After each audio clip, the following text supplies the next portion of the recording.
Now let us see the linkage between economy and environment. How the economy is interrelated or interdependent with the environment. That we are going to see in this video. So man's life is interconnected with various living and the non-living things, isn't it? We cannot live independently. We are depending on other living organisms and also the non-living organisms. For example, we are depending on the plants and also the animals for food, isn't it? And we are depending on the non-living things for water, air and also the sunlight for our life. So, man's life is interconnected with living things and non-living things. And his life is dependent upon the social, political, ethical and other aspects of economic systems. Now, the interdependence between the economy and the environment is explained through the material balance model. So, economy and the environment, they are interdependent or interconnected. This connection is defined or generally it is revealed in the material balance model given by Allen Keyes and R.B. Harris. So, this material balance model, what it tells, we get most of the materials from the nature, isn't it? All the raw materials we are getting only from the nature. While we are using the raw materials from the nature, we are getting the raw materials are considered to be the input. So, with the help of this input, we are doing some process and we make it as an output. That means we are producing some goods and services. While the process is going on, while the process is done, we have some wastages, residuals. While the input is changed into output, some wastage should be there. So, what is the wastage? Where it goes? How it affects the environment? That we are going to study in the heading of natural environment. That is, as I said, we are getting so many raw materials from the nature. So, we are using the raw materials not only by us, all the producers, they are using the raw materials, isn't it? So, the raw materials are used by the producers. While they are producing the goods, they are producing goods. These goods are, so they are using the raw material and the producers, they are producing goods. While the goods are produced, these goods are consumed by the consumers like us, isn't it? We are consuming the goods. While the production is going on, some materials should be residuals, that means wastage, balance.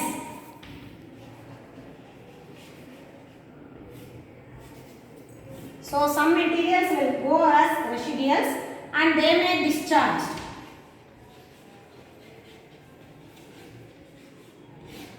Isn't it? So, as the same way, while we are consuming the goods, some goods were used by us and some things were given as residuals. We are also leaving some goods as balance wastage and those things are also discharged by consumers.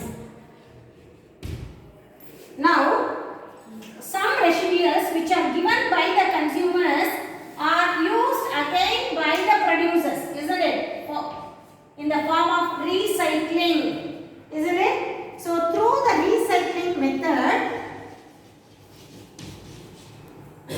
here the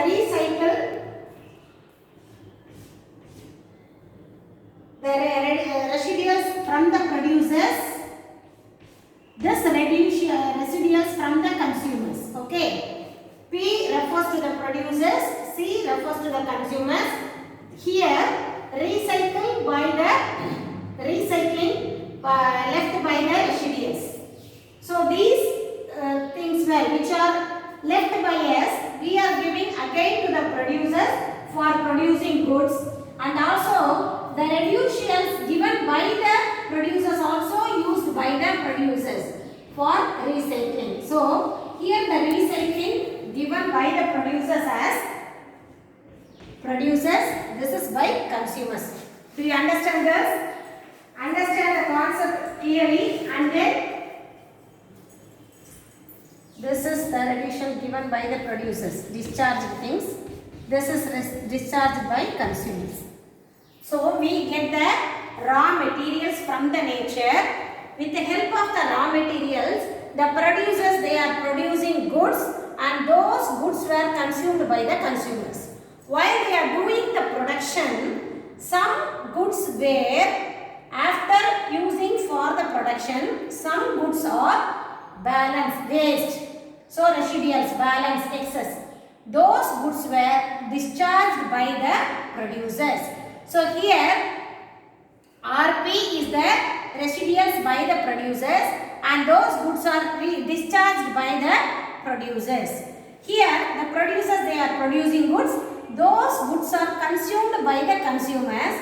While we are using the goods also, we have some residuals, that is RC, and we are also discharging some goods, RC by D. These residual things are given to again producers by the recycling method. For example, you are using the papers and other things. Raw materials from the paper, bamboo trees, isn't it? We are using the raw material from the nature, and the producers, they are producing papers, isn't it? Taken as the example. So we consumer, we are using. While they are producing the papers, they too have the wastage. So they are given out the wastage, and they are producing the goods, papers. So we are consuming the goods. While we are using some papers, we after completing the work, we are also throwing out. Those things we are handed over to the waste paper store. So they used for the recycling, again it goes to the producers. The same way, this residuals also used by the producers, again it is recycled by the producers. Do you understand, girls, how the map comes? Raw materials used by the producers to produce output, that is goods used by the consumers. While the production process is going on, some residuals will come, they will be discharged. These things were recycled again to the producers, and the consumer also, while they are consuming the goods, something will be sent for residuals and something will be discharged. This residual things which can be recycled to the producers again. So the environment is based on the economy is based on the environment and economy. So they are interdependent. While the production is going on, they are giving the employment to so many people. So the income increases, the consumption increases, it goes on. So the environment is dependent upon economy. The economy is interdependent with environment. So through this map we can come to the conclusion. This is called material balance approach. And it says that what goes in must comes out, isn't it? If you give some inputs to something, automatically you will get some output.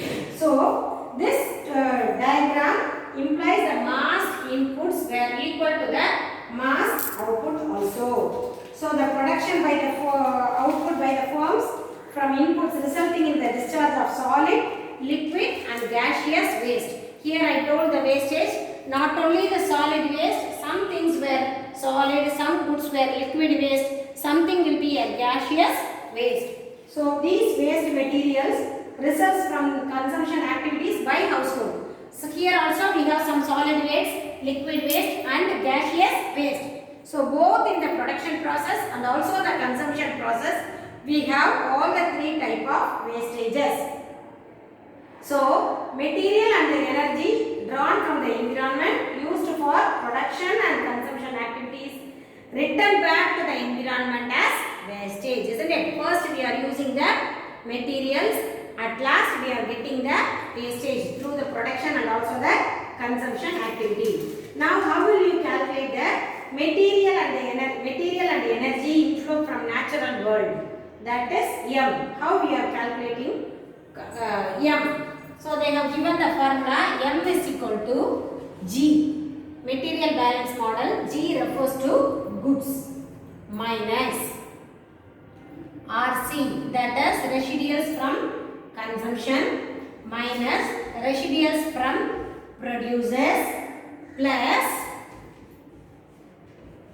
residuals recycle from the producers plus residuals recycle from the consumers, and then it will be equal to residual wastage from the producers and residual wastage from the consumers.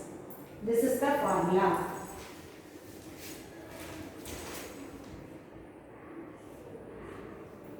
So the goods which is if you minus the subtract the residuals from the consumption and also from the producers plus the recycle which are helpful for recycle, it will be equal to the wastage for the residuals of the producers and also the consumers. So this is the economy environmental interlinkages material balanced model. With this, let me conclude this today's topic. We will move on to the environmental goods and other things tomorrow in the next class. Thank you.